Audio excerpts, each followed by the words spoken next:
सभी बहनों को जय मसीह की। आज हम एस्तर रानी के जीवन से प्रार्थना विषयों की महत्वपूर्ण बातों को सीखेंगे। हम यह सीखेंगे कि एक विश्वासी की प्रार्थना का प्रधान विषय क्या होना चाहिए।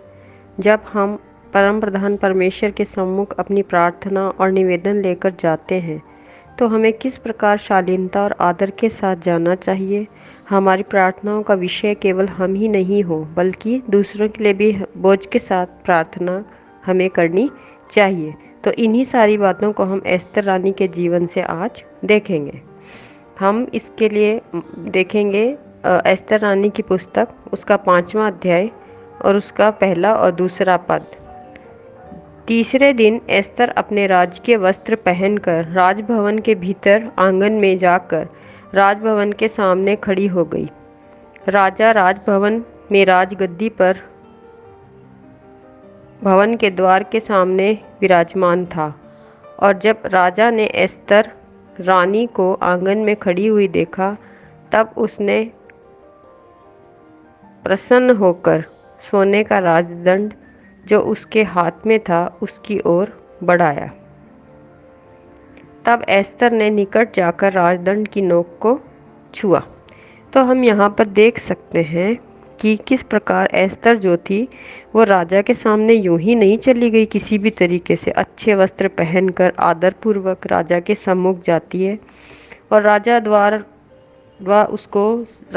उसको सकारात्मक प्रतिक्रिया मिलने के बाद वह नम्रता और आदरपूर्वक राजा के साथ व्यवहार करती है। यानी हम देख सकते हैं कि एस्तर जो है वो राजा का क्या पद था, राजा का क्या ओहदा था, उस हिसाब से राजा के सामने वह राजकीय वस्त्र पहन कर गई और राजभवन के सामने जाके खड़ी हो गई। राजा जो था वो राजभवन में राजगद्दी पर भवन के द्वार के सामने विराजमान था, और जब राजा ने एस्तर को देखा तो वह उसको देखकर प्रसन्न हुआ और सोने का राजदंड उसकी ओर बढ़ा दिया।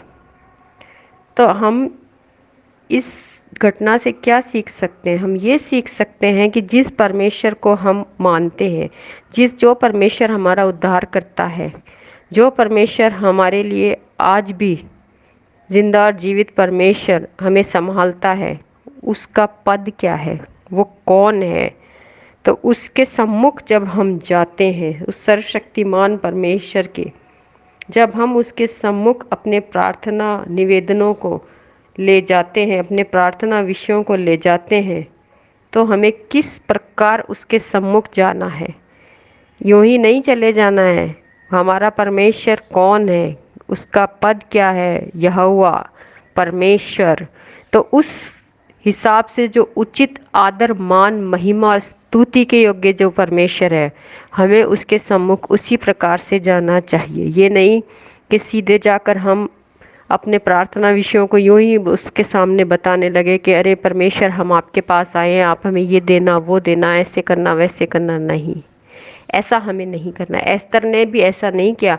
वो जिस उचित मान सम्मान के योग्य राजा होता है उसके हिसाब से वो उसके सामने गई और नम्रता पूर्वक और आदर पूर्वक वहाँ खड़ी हो गई। ये नहीं कि धड़धड़ाते हुए सीधा महल के अंदर पहुँच गई। राजा ने जब उसको देखा तो स्वयं ही उसने उसको देखकर प्रसन्न हुआ, बुलाया, राजदंड उसकी ओर बढ़ाया। फिर उसने भी वहाँ उसको क्या किया, नोक को छुआ, जो एक सम्मान उस समय में राजा के सामने किया जाता था। तो उसी प्रकार हमें भी, तो ये तो एक नॉर्मल एक इंसान था राजा, जिसके सामने उसने अपनी जो नम्रता और आदर उसके प्रति दिखाया। लेकिन हम जब प्रार्थना में जाते हैं तो किसके सम्मुख जाते हैं? हमारे क्रिएटर के सम्मुख जाते हैं, हमारे सर्वशक्तिमान परमेश्वर के सम्मुख जाते हैं। तो सर्वप्रथम जब हम प्रार्थना में जाते हैं परमेश्वर के सम्मुख, तो हमें दीनता के साथ, नम्रता के साथ और जो उचित आदर परमेश्वर को देना है उसके साथ हमें परमेश्वर के सम्मुख जाना है। सर्वप्रथम हमें हमारी प्रार्थना में परमेश्वर को स्तुति महिमा देनी है। जो उसको आदर के योग्य बातें हैं वो सबसे पहले हमें प्रार्थना में उसके सम्मुख उसकी स्तुति और महिमा उसको चढ़ानी है। फिर हमें उसको धन्यवाद करना है जो कि उसने हमारे जीवन में किया, जिसके की योग्य वो परमेश्वर है। और फिर हमें उसके बाद अपने प्रार्थना विषयों को बहुत ही नम्रता के साथ और बहुत ही दीनता के साथ परमेश्वर के सम्मुख रखना है। तो इस 5वें अध्याय के 1 से 2 पद में हमने यही देखा है कि एस्तर रानी जो थी, उसने राजा के लिए जो उचित सम्मान था वो उसको दिया। वह राजा के सम्मुख अच्छे राजकीय वस्त्र पहन कर गई और राजा के सम्मुख सीधी ही नहीं चली गई, वो जाकर आंगन में खड़ी हो गई और इंतज़ार किया कि राजा उसको बुलाएगा। और वही हुआ, परमेश्वर उसके साथ था, राजा ने उस पर अनुग्रह किया, उसको बुलाया और वहाँ जाकर भी उसने राजा को जो उचित सम्मान देना था वो दिया। तो हमें भी जब हम प्रार्थना में परमेश्वर के सम्मुख जाते हैं तो पहले तो हमें ये देखना है कि हम जिससे मांग रहे हैं वो कौन है। वो परमेश्वर है, सर्वशक्तिमान, हमारा उद्धारकर्ता, हमारा क्रिएटर। उसके सामने हमें यूं ही जाके सीधा ही नहीं बोलना है, आज परमेश्वर आप मेरे लिए ये काम कर देना।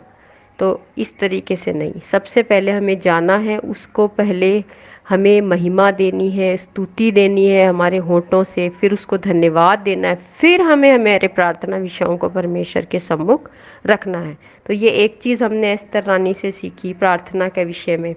अब दूसरी चीज़ हम देखते हैं 6वें अध्याय से। हम 6वें अध्याय के 1 से 6 पद को पढ़ें तो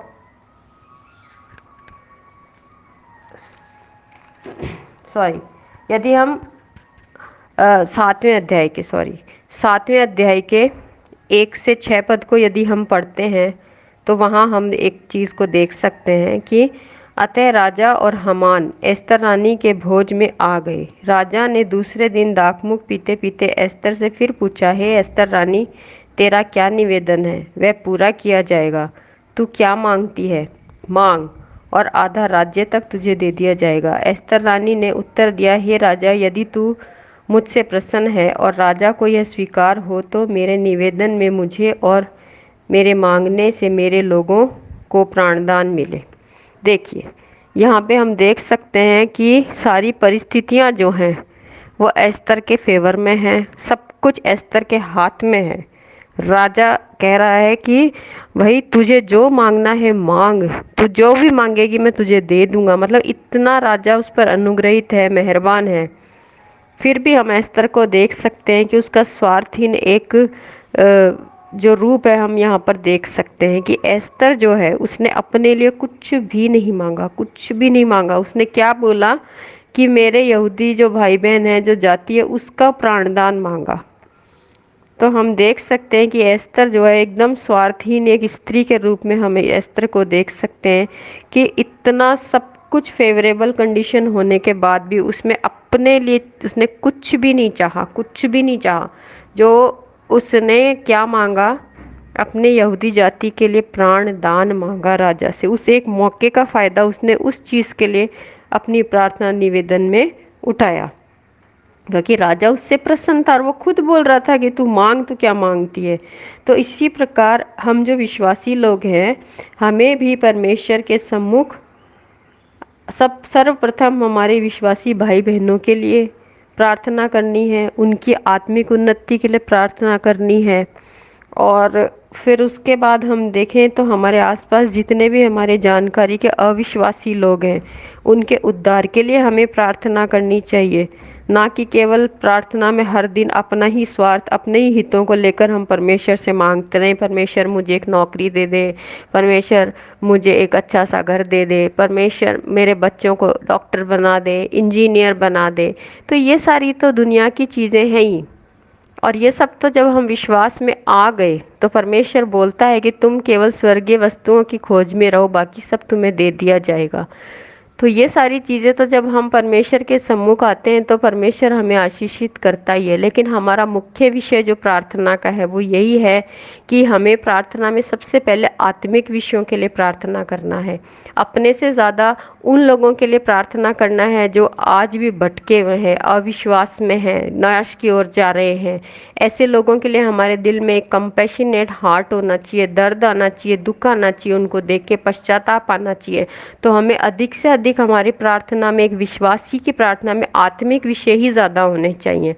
तो हमें हमारे आसपास जो लोग नाश की ओर जा रहे हैं उनके उद्धार के लिए, उनको सुसमाचार सुनाने के लिए, उस सेवकाई के लिए हमें अधिक से अधिक प्रार्थना करनी चाहिए। हमें खुद की स्वयं की आत्मिक उन्नति के लिए प्रार्थना करनी चाहिए, हमारे विश्वासी भाई बहनों की आत्मिक उन्नति के लिए प्रार्थना करनी चाहिए, परमेश्वर के सुसमाचार की सेवकाई दुनिया में फैले इसके लिए प्रार्थना करनी चाहिए। फिर बाकी विषयों को हमें परमेश्वर के सम्मुख सेकेंडरी तौर से ले जाना चाहिए। लेकिन हम अनेक बार क्या करते हैं, अपना, जब हमारे तरफ परमेश्वर तो है ही, क्योंकि हम उसकी संतान है, उसने हमें चुना है, तो परमेश्वर जो है वो हम पर दयावान है, हम मांगेंगे तो हमें सब कुछ मिल जाएगा। लेकिन हमें वहाँ ऐसा केवल और केवल अपने स्वार्थ के लिए प्रार्थना नहीं करी। मैं ये नहीं कहती कि हमें प्रार्थना अपने लिए करना ही नहीं, जरूर करना है, मांगना तो परमेश्वर से ही है हमारी हर एक आवश्यकता, लेकिन वो हमारा वही केवल वही मूल विषय नहीं होना चाहिए। हमारे प्रार्थना में स्वार्थ नहीं होना चाहिए, स्वार्थहीन प्रार्थना। सर्वप्रथम हमें आत्मिक बातों के लिए और दूसरों के उद्धार के लिए प्रार्थना करनी चाहिए, और उसके पश्चात हमें अपने प्रार्थना और आवश्यकताएं जो पर्सनल है उन निवेदनों को परमेश्वर के सम्मुख रखना चाहिए। तो हमने एस्तर रानी के जीवन से आज यही देखा है कि एक तो यह है कि जब वह जिसके पास प्लीड करने गई, जिसके पास वो याचना करने गई, वो जो राजा है उसका क्या सम्मान है, उसका क्या ओहदा है, क्या पोजीशन है, उसके अनुकूल उसने वहाँ पोशाक पहनी, उसके अनुकूल वह राजा के सम्मुख उसी तरीके से वो गई। राजा उससे प्रसन्न हुआ और राजा ने उसको अपना आधा राज्य तक देने के लिए सोच लिया। फिर हम 7वें अध्याय के कुछ पदों में देखते हैं कि एस्तर जो थी उसने कुछ ना चाहा, सब कुछ उसके फेवर में होते हुए भी एस्तर ने केवल अपने यहूदी जाति को बचाने के लिए जिस मकसद से वो गई थी उसको ध्यान में रखते हुए उनका ही प्राणदान मांगा।